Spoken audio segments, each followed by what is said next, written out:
Existem pessoas que precisam romper com namoros que são terríveis, desastrosos. Aquela pessoa só faz mal a você, você sabe disso, mas você tem um vínculo com ela, você tem necessidade afetiva, você não consegue romper aquele namoro. Então, você, de repente, você se encoraja, você fica com tudo claro diante de você, essa pessoa não me faz bem, eu não posso me casar com essa pessoa, porque se no tempo do namoro já está assim, imagina na época do meu casamento, depois no meu tempo de casado, vai virar um inferno pior ainda do que já é. Aí você se encoraja, motivado por pessoas que estão ao seu lado, a romper. Aí é terrível no dia que você rompe. O sofrimento é cruel dentro de você. Parece que você nunca mais vai se recuperar, que você só pensa naquela pessoa. Por quê? Porque apesar dela te fazer tão mal, você tem um vínculo doentio com ela, de dependência afetiva. Você sabe que ela te faz mal, mas você não sabe viver sem ela. Aí você começa a dar passos. A primeira semana é horrível. Você sofre, você chora, você não pode ouvir a música, você não pode sentir o cheiro, você não pode ver aquele pedacinho de não sei o que ele esqueceu lá na sua casa, que tudo aquilo é terrível. Mas de repente você começa a dar passos de libertação. É como se você estivesse andando na direção de uma terra que só vai te fazer bem. E um mês depois aquele sofrimento ficou melhor, 2 meses depois aquele sofrimento melhor, e de repente você não está nem mais lembrando. Claro que ainda existe ali um vínculo silencioso sendo desarmado, porque a dependência afetiva, ela não morre da noite para o dia. A gente precisa, é como se você fosse sufocando uma célula cancerosa com o processo da quimioterapia, sabe? Que você vai retirando a vida da célula cancerosa, que é a célula que nos mata. Aí digamos que 3 meses depois, você encontra de novo com aquela pessoa, e você tem aquela famosa recaída. Aí pronto. O castelo que você estava construindo, o chão que você tinha andado, que tinha sido tão difícil, você joga fora e você volta para o Egito, você volta para a escravidão. Você faz o mesmo que os companheiros de Moisés queriam fazer, voltar a comer a cebola, voltar a comer o alimento podre, estragado. Aí você reata aquele relacionamento, porque ele é doentio e você não cuidou da devida distância que você deveria manter. Porque quando você tem essa dependência afetiva, você tem que estabelecer a distância, porque senão você não se cura. Você tem que parar de querer saber da vida daquela pessoa, porque senão você não se cura. Você precisa parar de ficar fuçando o Facebook dela, porque senão você não se cura. Você precisa parar de ficar investigando a vida. Onde que ela foi? O que ela está? Você tem que cessar todos os pontos que podem lhe fazer querer voltar para o Egito. Porque senão você nunca vai se libertar. Aí 3 meses depois você está bela e formosa já, matando a célula cancerígena, você vai dar mais uns beijos na boca, volta àquela dependência horrorosa e o inferno retorna na sua vida. Na sua primeira semana é até bom que está tudo voltando. Daqui a pouco, minha filha, você está num inferno pior do que você estava 3 meses atrás. É assim. Quando a gente não sabe viver o desconforto que nos edifica, a gente se boicota o tempo todo. É como parar de beber, é como parar de fumar. Você fica sem fumar 1 ano e você comemora porque você parou de jogar aquela toxina cancerígena no seu organismo. E de repente você vai lá e acende um cigarro de bobeira e aquele vício volta como se fosse um monstro capaz de te comer inteiro. Pronto. Todo aquele sacrifício que você fez dos primeiros dias sem fumar vão para o saco. Por quê? Todo aquele sacrifício vai para o saco. Por quê? Porque você não foi capaz de viver o desconforto de renunciar. Minha gente, é impressionante como essa mão de Deus nos auxilia assim, nos fazendo conscientes do que nós precisamos romper na nossa vida. São situações que a gente precisa estabelecer limites para elas, porque senão a gente não vai ser curado nunca. A gente vai ficar eternamente doente na fila dos necessitados, chorando e mendigando um pãozinho de bondade do outro, um pãozinho de afeto do outro. Pelo amor de Deus, nós não fomos feitos para isso. Nós não fomos feitos para ficar arrastando dependentes afetivamente dos outros. A gente foi feito para amar.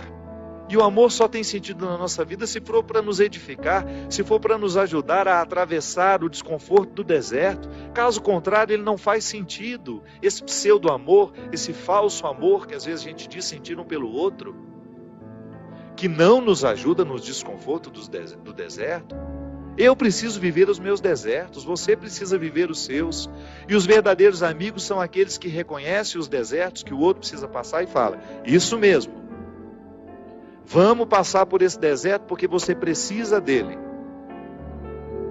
Agora, a Poliana, ela quer aquela vida feliz, ordenada. Lembra daquela personagem? A Poliana, onde tudo era o jogo do contente, né? Para com isso. Assassine esse instinto infantil que existe dentro de você, que lhe faz ter medo dos desconfortos da vida. O desconforto da vida, quando bem vivido, ele só nos torna melhores. Tira essa máscara de coitadinha que você gruda na sua cara para os outros terem eternamente pena de você. Você só perde tempo na vida assim. Que bobagem! Deus nos segura na nossa mão é para a gente ter condições de atravessar esse deserto. Não é para ficar recaindo eternamente e voltar a comer as cebolas do Egito, porque a gente teve dó de nós, porque a gente teve dó do outro, não. A caminhada é para frente que se vai. E chega um momento, quando Moisés chega diante de Deus e fala: agora você resolve essa situação, porque eu não sei mais o que fazer. Já construíram um bezerro de ouro no meio do caminho, já arrumaram confusão, já estão adorando até outras situações, então nem lembrando que o Senhor existe. Eles só não voltam porque está longe demais. Mas retornam de outra maneira. Não retornam na geografia. Sabe? Eles não voltam geograficamente porque estava longe já do Egito. Eles morreriam no meio do caminho. Mas não voltavam geograficamente, mas voltavam afetivamente. Porque às vezes a gente já ultrapassou o território da nossa escravidão físico. Eu já saí da cadeia, mas a cadeia não saiu de mim. É assim que funciona. Eu já dei os passos na direção da minha liberdade, mas eu não fiz a conquista da minha liberdade. Eu não decretei a conquista da minha liberdade.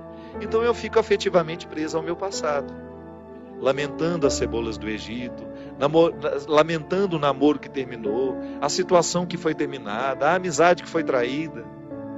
Então, quando Moisés está diante do Mar Vermelho, e ele fica apavorado, porque agora eles não tinham mais para onde ir. Ou atravessavam o mar, ou voltavam para o Egito, e o exército do faraó já estava chegando para capturá-los. O que ele faz? Ele tem uma reunião particular com o Senhor, né? Uma audiência particular de urgência. Liga lá para o secretário de Deus e fala: pelo amor de Deus, você pede para ele me atender hoje, que eu não posso mais ficar sem essa resposta. O exército do faraó está chegando. E aí ele acha que Deus iria dar uma resposta fácil para ele, né? Ia dar uma solução rápida. Não. O que Deus fala? Lembra, Gino? Lembra? Corre, né? Entra nessa água. Olha que frase forte. Diga ao povo que caminhe. Eu não vou fazer por vocês o que só vocês podem fazer. Eu vou dar todas as graças para que o milagre aconteça. Eu vou fortalecer a coragem de vocês, mas se não colocar o pé na água, se não desafiar este mar, ele não se abre. E foi o que o povo fez. Moisés à frente, certamente, cheio de medo também, né? Ai, meu Pai de misericórdia, o que vai acontecer agora? Quando ele começou a entrar, a colocar os pés na água, Deus faz a sua parte. Minha gente, a nós nem importa se isso aconteceu dessa maneira mesmo. A nós interessa é o fato de que Deus faz diariamente isso na nossa vida. Sempre que eu me encorajo a vencer os mares que me desafiam, eu estou exercendo o cuidado de Deus na minha vida. Sempre que eu me encorajo a colocar o pé no mar que me ameaça, eu estou cumprindo a parte da promessa de que Ele estará sempre ao meu lado. Você faz a mesma coisa. Sempre que você desafia os seus mares, sempre que você enfrenta os seus desconfortos, Quando você não tem medo do desconforto que lhe chega, quando você olha para ele de frente, você fala: e agora? O que é que nós vamos fazer a partir desse momento? O que você me traz de bom? O que você está me desafiando? Eu vou aqui recrutar as minhas melhores partes, porque só isso me interessa.